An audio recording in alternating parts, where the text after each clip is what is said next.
আচ্ছা সেলিম কাকা, হ্যাঁ, আপনার মেয়েরে বলে সিরাজ ভাই বিয়ে করতে চায়। What rubbish! তোর এত বড় স্পর্ধা, তুই একটা সামান্য রাজনীতির হেল্পার হয়ে তুই আমার মেয়েকে বিয়ে করতে চাস? বেয়াদব, গরিব। তো তোর মা তো একটা সামান্য একটা সাইকেল ব্যবসায়ীকে বিয়ে করেছি, তোর মা সাইকেল চালিয়ে বাচ্চা তুই। হ্যাঁ?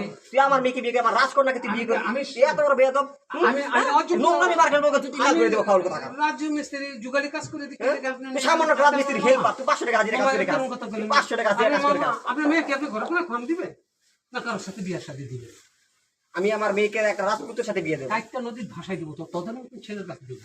হ্যাঁ, তত ছেলের কাছে দেবো না, ঠিক কথা, রাইট আছে মামা। খবরদার করে দিন যে আমার মেয়ের আশেপাশে তোকে না দিই। আর একদিন মামা, একটা দিনের লেগে মামা, কি একটা দিন লেগে? একটা দিনের কি লেগে একটা? এই বেয়াদব, চল, ওদিকে যাও, মামা।